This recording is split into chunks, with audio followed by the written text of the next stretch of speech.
Good evening. The evening news. I'm Adeleke.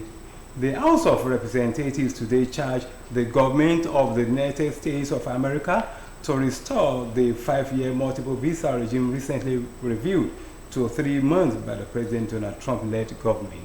The resolution of the House followed the consideration and adoption of a motion of urgent public importance sponsored by Honorable Muhammad Mukhtar and 4 others during the plenary session, urging the House to speak in unison and demand reversal of the new policy. Speaking on behalf of his colleagues, Honorable Mukhtar said the House notes with concern the decision by the United States Department of State to shorten Nigerian non-immigrant visa validity from the existing 5-year multiple entry visa to a 3-month single entry visa. He noted that the imposed 3-month single entry visa will inflict significant consequences across multiple spheres, including business constraint, academic disruption, and diaspora and family restraint.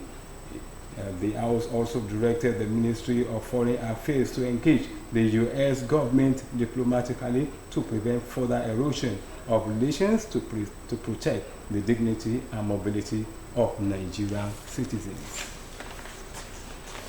In the meantime, the Senate today approved President Bola Tinubu's external borrowing plan of over $21 billion for the 2025-2026 fiscal cycle, paving the way for the full implementation of the 2025 Appropriation Act.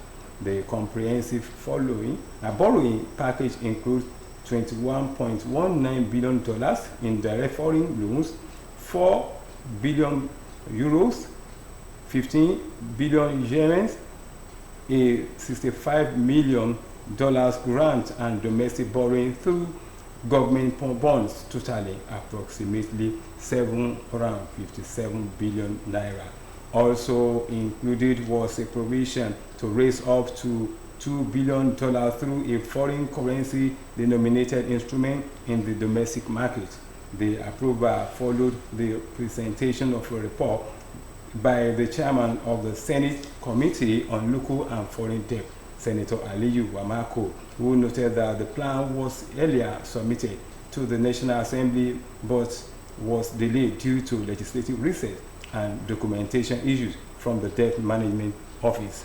The chairman of the Senate Committee on Appropriations, Senator Olamilekan Adeola, said most of the loan requests had already been factored into the medium-term expenditure framework and the 2025 budget. Senator Adeola explained that the borrowing is already embedded in the 2025 Appropriation Act, claiming that with the approval, all revenue sources, including loans, in place to fully fund the budget.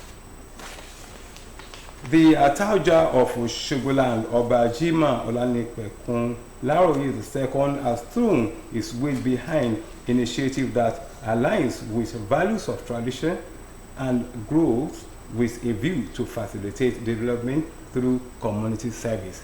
Oba Olanipekun stated this while playing host to the Oroki Empress, an initiative committed to empowering women in Osogbo, who paid in a courtesy visit.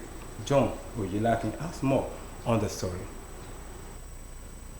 Osogbo, rich in heritage and culture, hosted the official unveiling of Oroki Empress, an initiative committed to empowering women, supporting widows, and contributing to the development of Osun State. The event commenced with a royal courtesy visit to the Ataoja of Osogbo, Obajimo Oyetunji Olanipekun, where the group sought royal blessings. The Ataoja, who warmly received the delegation, described the initiative as a welcome effort that aligns with the values of tradition, growth, and community service.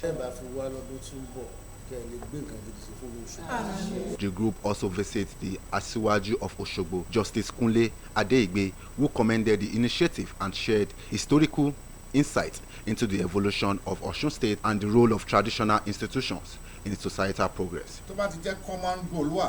Láti develop ìlú wa àgbọ́dọ̀ gbàgbàgbé differences in the road ṣe yìí wọ́n àfihàn ṣe.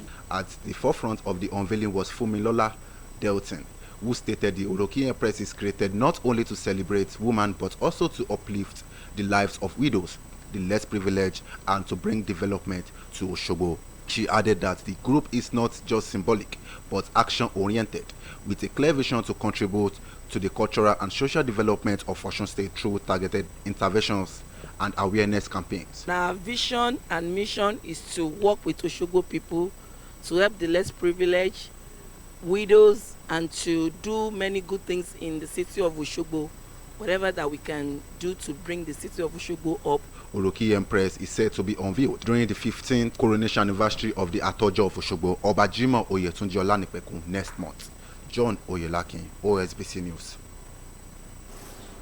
Coming from the sport angle, Super Falcons head coach Justin Madugu has tipped captain Rashida Ajibade to help the team achieve success at the ongoing 2024 Women's African Cup of Nations in Morocco.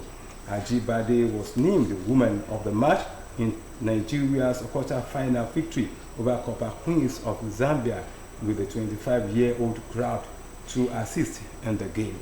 The former Atletico Madrid winger also picked the Woman of the Match prize in Nigeria's second group game against 3 opponents. He said Rashida has done well for the team so far, which accounted for making the team of the group stage and winning 2 Women of the Match awards in 4 games. According to him, her selection as captain wasn't a coincidence but a deliberate act based on observable leadership attributes.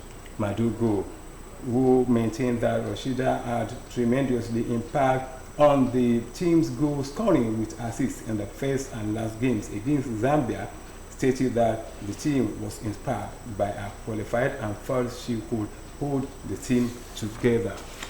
And coming from the foreign scene, representatives of the Arab League held an emergency meeting in Cairo to discuss the war in Gaza and the unfolding humanitarian crisis inside the enclave.